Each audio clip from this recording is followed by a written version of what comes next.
watched it. It was a different version than I think that you've probably seen before, right? Yeah. The special version. Okay, I have a few questions of my own to start off with. So, first question is, obviously it's put together by a television dream team. Were you guys fans of J.J. Abrams, Eric, Jon Favreau before starting this film? Absolutely, yes. Yeah. How can you not be, right? Right? Yeah, I was obsessed with Alias. Completely obsessed with it. Every minute that I had, I would have the DVDs and I would take them home and watch them back to back. So yeah, big fan. Can you guys hear? No. Can you hear Tracy? Hang on. Now? How about now? What about working with J.J. Abrams? I know he is known for being a little secretive on set. Do you guys feel that? Do you have any secretive rules that you're not He's supposed to? so secretive that he's really not around that much. But we get some nice notes and messages from him all the time. Yeah. And, he's at the moment he's a little busy doing the next Star Trek movie. Yeah. Yeah, we'll be seeing him around soon. I'm working with Jon Favreau. It was awesome. Yeah, he's pretty much the best. He's hilarious, really sweet guy, and a fantastic director. Knows what he wants, is really great to his actors and everybody around. Yeah, he's one of those guys. It's a real rarity in this, especially in television, because when you're doing episodic work, you get a lot of time these sort of journeyman directors who kind of come through and, you know, they're there to do their work and kind of move on to the next thing. And Favreau was not that way at all. He was just so invested in what we were doing and believed in it so much, and that's why he, you know, became a producer on it. He just thought that what we were doing was cool, and so did we.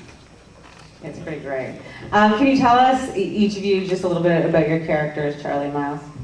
I play a girl who is kind of raised in this world without any power, and she's brought up in that with that mentality. And then her brother ends up getting taken away by the militia, and she's sent on this journey to go and get him back. And it's the only thing that she has that she's fighting for. And she treks across to find her uncle, who is going to help her get him back. And her uncle wants nothing to do with it. Doesn't. Yeah, he's been hiding away for a few years. Right after the blackout, we'll come to find out that he was involved in some things that I don't even know about yet. But He really doesn't. I know. But when we do find him, when she finds him, all he wants to do is be hiding away and drowning his sorrows in the booze that he's making in his own bar in Chicago. But she comes along and sort of yanks at the heartstrings a little bit and convinces him to come along for the good fight, which he sort of begrudgingly does.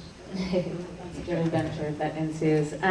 Obviously, technology is a big theme. You guys are used to acting without technology. If this were to happen in real life, is there, after doing this and sort of wrapping your head around this idea, is there one piece of technology that you would definitely want to bring with you?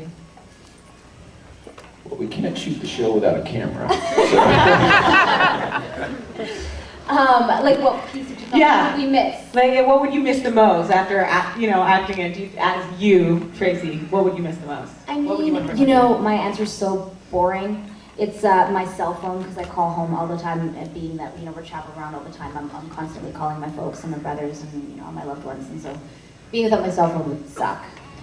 Yeah, I could live without a cell phone or a computer, but you take away my recorded music and, to be honest, my television. I'm going to be lost. Those are my best friends. I'd be lost without that. Okay, I know you guys can't tell us very much, but is there anything that you can tell us about the No. Nothing? Well, we could tell you how the power goes out. Yeah. Just kidding. Totally can't do that. Even if we knew, we couldn't tell you that, but we don't know. What about personal theories? Can you say that? Can you give us a little rundown of what you yourself think might happen? Or is that too much? No, because what if it's right? Yeah, that's true, right? Yeah. Big risk. So fired. What about the casting process? Was that secretive too? Like, did you have to, I know that you mentioned that you had to read the script in a special room. Yeah. When I got to read it, I went down to the casting office, and then, you know, we weren't allowed to actually take the script out to read it. We had to read it in the office and sign confidentiality stuff that we're not going to talk about it. So yeah, it was pretty top secret, which made it, 1,000 times even more appealing. I was like, I want in, hire me. Yeah, I went in to meet Kripke and Favreau before I had a chance to read the script. They kind of sat me down and talked to me about the broad strokes of what the show was, and essentially they were kind of like, I found myself listening to them because they were kind of pitching me on the show, and I had to tell them to stop. I'm like, guys, I'm in, let's do this, And then they sent me the script, and I was like, yeah, this is a no-brainer. Pretty great. I know you guys did the show in North Carolina, and you both mentioned that you really liked it there. Can you kind of run us through what a day in the life of putting Revolution together is like when you're shooting? Well, Billy and I usually try and avoid each other At all costs. until we get to set. It's excruciating. No, we have, I don't know, we get up, we go to our hair and makeup, and then we go to set and we laugh and play for hours and hours. Yeah, I don't know what you can liken it to. This is a great gig if you can get it anyway. Yeah, it's tough, and the road to certain places, being in the entertainment business, the road can be kind of tough, but you get a gig like this, and I've been saying this a lot lately, this is a dream gig. Not only because of the people, but, I'm getting to play a guy that, he gets to say and do what he wants. It's like one of those things where, I'm enjoying going to work every day. It's been great. Tracy, I know you live in Toronto, Canadian from Winnipeg. With all the changes that have gone on, you guys are shooting in North Carolina, obviously. What do you miss most about our city, Toronto? I miss Canada in general. Yeah. There you go. She talks about it constantly. Right? It sounds so it's so stupid, but it's like the small little things that I miss. Like down there they have CVS, and here we have Shoppers Drug Mart. And so I was like, I just want to go to Shoppers and walk around for a little while. I don't know. It's home, and no matter what you do, no matter where you go, as soon as you step on Canadian soil, I'm sure, and it's the same, I'm sure, that you feel when you go back home. When I walk into a CVS. Right? I don't know why. I don't know what it is with Shoppers Drug Mart. I have a personal girl makeups. I don't know. And she does have an Optimum card, if you girls are wondering. Billy's working on his. I feel We're going to so give him lame.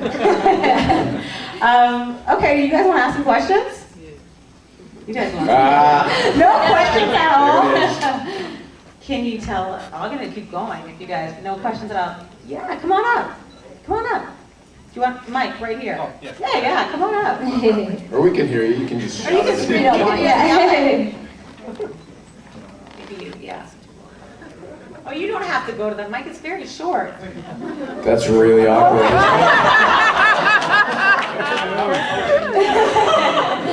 This is weird. Okay, so I'm a big fan of Lost and of course J.J. Abrams. So I'm really excited for the show. I just have a couple questions. I'm also a big fan of John Carlo, who's also one of the actors on the show. I was wondering if you guys are all cool with him, because I'm expecting you guys to all watch Breaking Bad and stuff and always make jokes and stuff and references on the show. Do you guys on set and stuff? Do you guys do that often? Well, neither one of us has seen much of Breaking Bad. I know. It hurts us too, because we hear people talking about it all the time. What I can tell you about us and Giancarlo, though, is that he's literally one of the sweetest people that walks the face of the earth. He's just a really genuine, sweet guy. Not at all like the characters he plays. And we've loved having him around. Yeah, he's great. He's really fantastic, and everybody that he meets, all his fans all around, he's so appreciative of the love and attention that he's getting from the show, and everybody's been so kind to him, and all he talks about is he's like, it's love, it's all love. Dude he walks through the airport like he knows everybody. It's crazy. Yeah. Everybody's like, hey, and he's like, yeah, what's up? Yeah, it's great, and he's wonderful, really wonderful guy. What shows are you guys into right now? I am actually watching Lost, and it's really Such a great. big fan. Yeah, so good. and I got into American Horror Story last season, actually. FX Canada show right there, one of my favorites. Yeah. I thought that was kind of genius. I dig what they're doing. And now this season, I guess they're switching up the entire cast. And It's cool, right? Yeah, it's a cool concept, yeah. Questions? You had a question in the back. Yeah. You can shout if we can.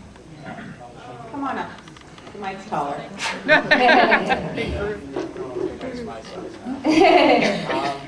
I don't know. We can hear you. We'll repeat the question for you, for those who can't. Can everybody hear me? Because I don't want to do it if no one can hear me. All right. Oh, here comes the tech guy. That had a little bit of toot in it. Anyway, is the show closer to something like Lost, like where it's everything's like you have to see everything to know what's going on, or is it closer maybe to Fringe, where there's like an overarching arc, but every show is kind of self-contained? I think this show is a little bit more user-friendly. So like if I miss a couple episodes, I'm not gonna. Yeah, as a matter of fact, I mean, stuff, it's framed in the sort of overall mystery, but really what's happening every day is the drama and the quest. And in terms of stuff happening and questions getting answered and stuff like that, they'll turn around very quickly. They'll roll into other questions, but they'll turn around very quickly. And if you come in, episode 3 or 4 or something, I'm not done yet, where are you going? I'm kidding. The answer is, yeah, it's not Lost. Good. I should have just said that. All right. As everyone can hear me, everyone good? Yeah, yeah. All right. As we know, J.J. Abrams likes to sneak things in from his previous work into shows or movies. Star Trek, for example, the slusho drink was, subtly put in. Anything we can keep our eyes open for? Well, I don't really. I mean, I haven't. Sound He like might it. pop. Yeah, he might pop some in, but I haven't. Maybe. Yeah, I don't know. I don't know. Maybe. Yeah. Maybe it's so subliminal and hidden that we don't even know about it. Yeah. There were some airplane crashes. There might be a few, shots that have some, blurry framework sparkle in them. I don't know. There might be. There's a few maybe lost music moments in last night's screen. Like all of a sudden I felt like, did you guys hear that a little bit? There was the music coming in, it was a little lost. Actually, I was going to say another thing. I'm not sure if it was just the sound in the room, but just some of the audio seemed a little off. So like during the fight scenes, I don't know, something with the sound editing. Was that the final cut? That's probably my fault. I didn't sound that. No, that's not real word. Was that the final cut of the It might have been just a technical It's probably. thing because, We've seen it. It's perfect. amazing, flawless. Yeah, well the trailer did definitely have a few technical issues. Let's just clarify that right now. Thanks. Thank you. Thank you. Hi. Hi. I'm short. So. Welcome. I'm so glad you guys are here. Thank you. How great is it that these guys are here?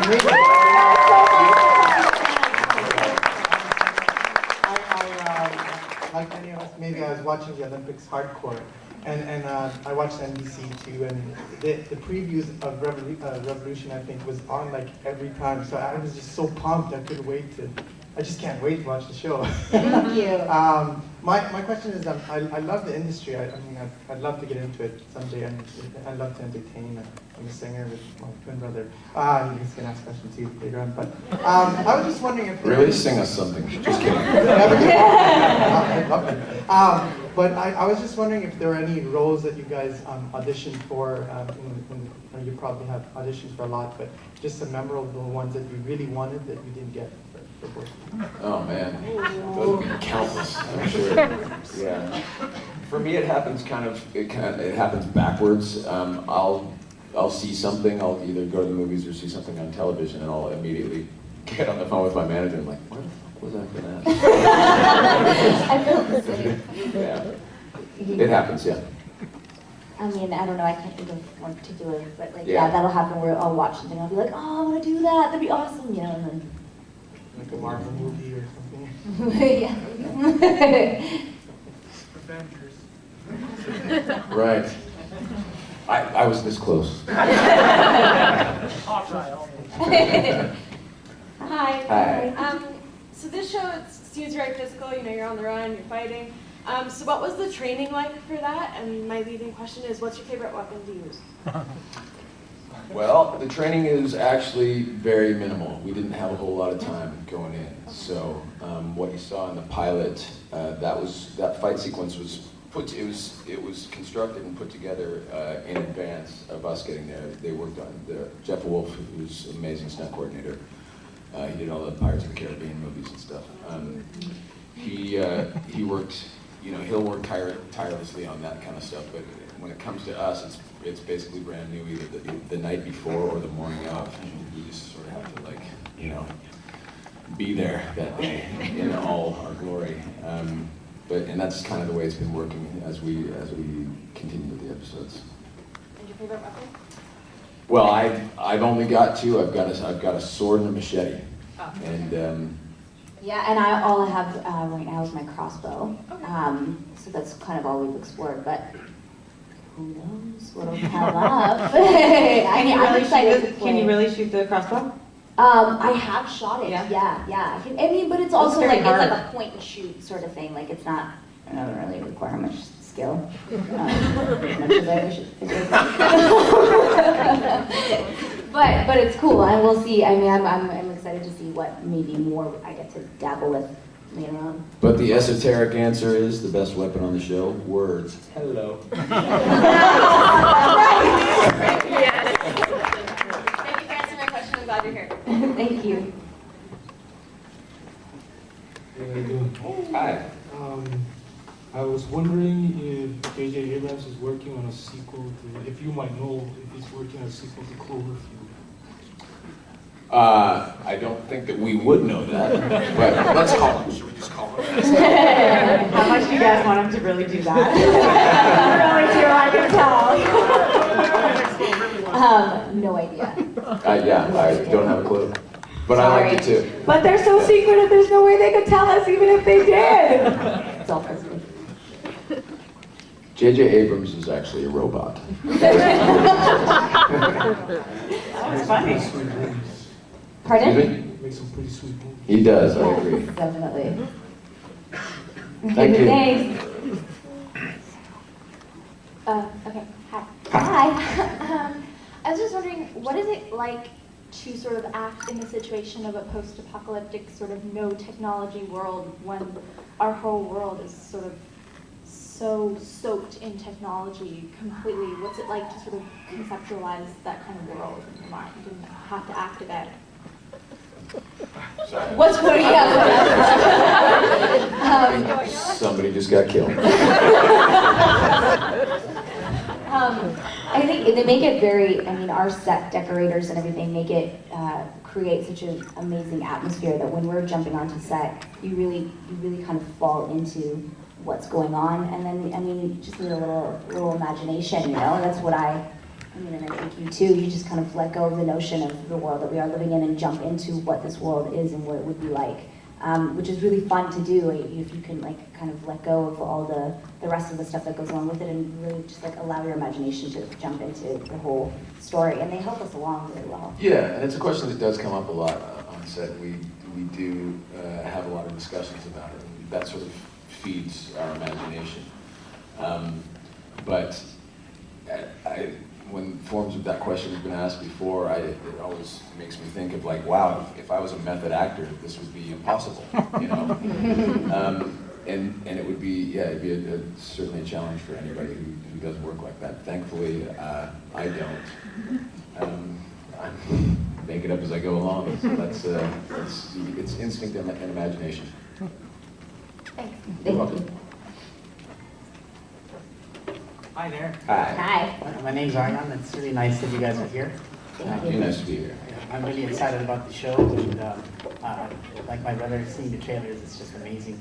I just wanted to know, when you're in a show, you form bonds and you become almost like a family. And you know, there's different jokes and things that happen and bloopers and funny moments. I just wanted to know, just from the top of your heads, what kind of funny things have happened during the tapings of the shows that you can remember. Tracy has a tendency to fall. I fall a lot. Really, yeah. That's probably... I was making a joke out of it. It's kind of serious. Yeah, I guess. Heels or No, just walking. Yeah. Yeah, just plain out walking. In there's one scene in the pilot where I fall, and I like fall backwards. That actually happened. Like I actually fell in the scene, and then we all started laughing, and they were like, "No, we want to keep it." So then they came back in and kind of picked it up from that spot. But they make fun of me a lot, and also they make fun of me for saying "a." We have to make fun of her for something. You know what I mean? Wow, that hit really weirdly. It's mostly because in television you're presented with a script and then there's rewrites every day, so the words get changed up and really you're kind of, every morning it's a new thing that you're looking at. And so when words go badly, that's the funniest stuff. And the only thing that comes to mind was when I suddenly became from the hood the other day. What did you say? I don't know, we were talking about something, blah, blah, blah, and I'm like, oh, really? What it's about? That's not how the words go. Yeah, that's my only example. It's lame, but there it is. We do have a lot of fun though. There's constant laughing and we tease each other all the time. If anyone screws up in any way, whether it be falling or you trip up on your line or whatever, yeah, there's we're no all mercy. on it. There's no mercy. You just get made fun of constantly, which is what makes it fun, you know? Thank you. You're welcome. Hello. Hi. Hello. I was just wondering, because there's this rising issue, like there's all this secrecy going on, especially with the show and the making of it. So I was wondering, what were some of the challenges dealing with the fact, like, it was supposed to be kept like quiet and secret the whole way through, instead of like sort of slowly releasing all the details? Well, I like working like that. I don't want a lot of forward information. I don't, like I said to the other sweet girl who was just up here, it's mostly instinct and imagination anyway. So if I were to know too much, I'd feel too informed. So I'm okay with it being like that. Yeah, I think for me, the only challenge is I want to know what happens. And so whenever I finish reading an episode, I'm like, what? And they'll leave it in a way, you know, we get cliffhangers too. As soon as we're done the episode, we're like, oh no, what happens with this and that? We have to wait, you know, a full week until we get the next episode to see what happens. So, but it's not a challenge as much as it's like, as an audience member reading it and about to perform it, I get very excited to see what happens next, so. Thank you. You're welcome. Hi. Hi. I have a question for both of you guys. Did you guys expect the show to be this big, and like what do you expect before coming to panels and everything? Like how do you guys feel about it?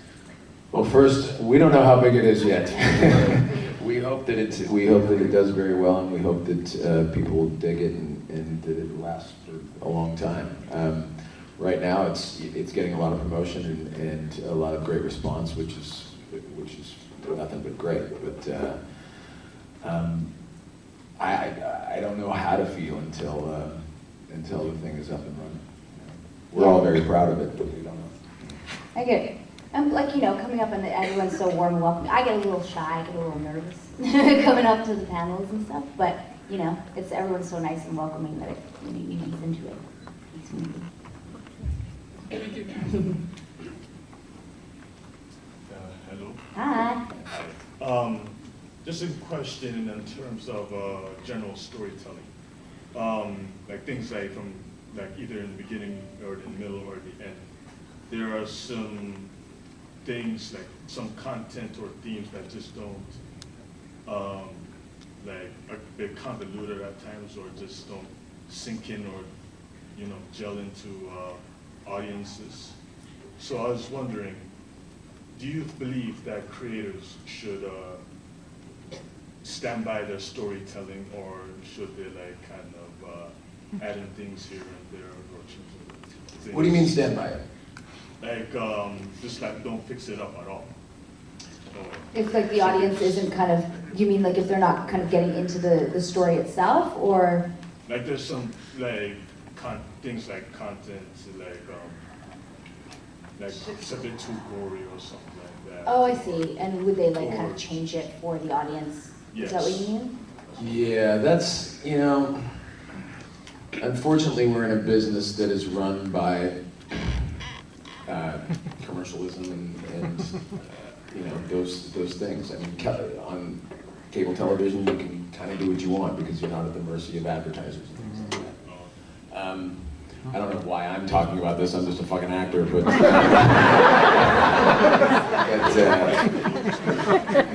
but yeah, if the question is it the responsibility of the writer to stick to his guns no matter what? No, not really. I mean, everybody's got to play the game to some extent. We all have to compromise whether we know it or not. And if you want to get your story out there and want your show to be seen, then you know there's certain compromises you're gonna have to make. Oh, well, I can't follow that answer. Can I say ditto? I mean, yeah, that's, I mean, definitely. I don't know how to phrase it better than Billy did. I let Billy answer a lot of our questions. It's well. One more? We can keep going, right? Yeah, yeah. Come on up. Hi. Thank you for coming. Hey. I just had one question for Billy, sort of like a character insight sort of question. At the end of the episode yesterday, it seems like your character and Monroe, I'm not sure if they're buddies, but they just knew each other. Right? And the fact that he's sort of taking over and is not very a nice guy, and I know at the beginning you sort of had to hide for safety, but now that you're involved, your character's sort of like a badass, no picky, no kind of nonsense. But I think you kind of really want to go after him to like kind of correct all the wrongs. Well, there's a whole deep history there between those two characters. I can tell you that. I mean, they came up together in the Marines, and what happened immediately following the blackout is what we'll explore through the flashbacks in the show. But I myself don't know much of the story right now. I mean, it's going to be revealed to me as we read episodes, and it's going to be almost the same time as the viewer of the show will see. So I don't know that much, to be honest.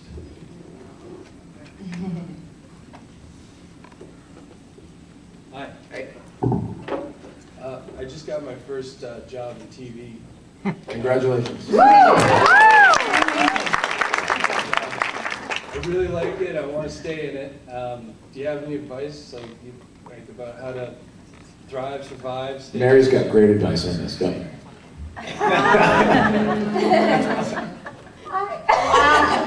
I think maybe, well, it's a lot of work.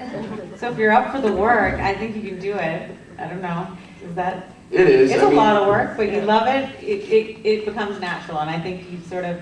An actor once told me, the business kind of picks you. So I don't know. That's definitely true. Yeah.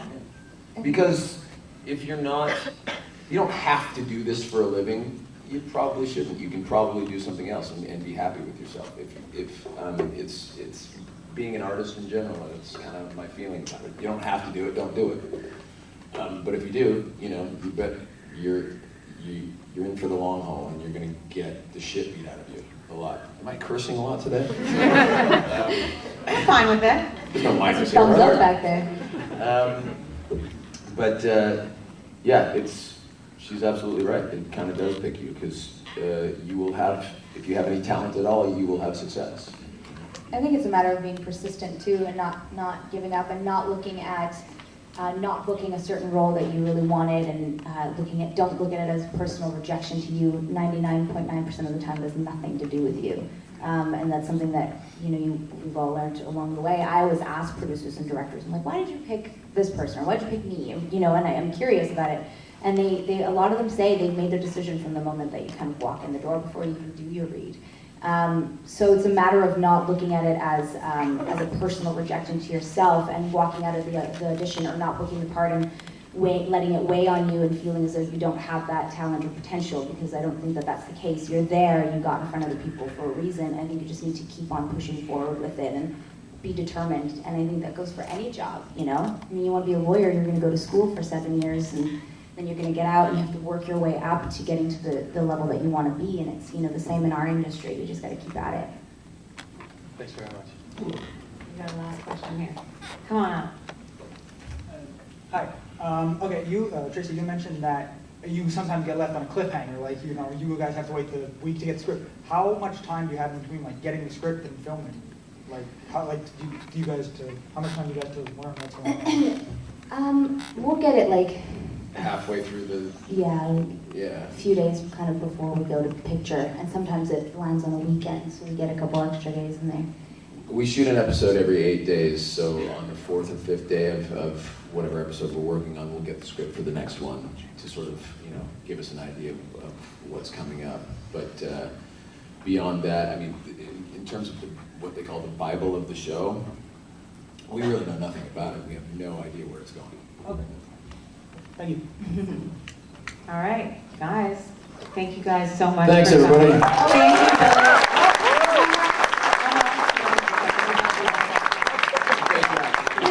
Thank you guys so much for coming. Thank you for coming to Fan Expo. I love the show. I know these guys love the show. There's going to be autographs, so if you just want to line up outside of the door. And also, please do not forget to watch the premiere of Revolution, Monday, September 17th at 10 p.m. only on Citytv. Thank you guys.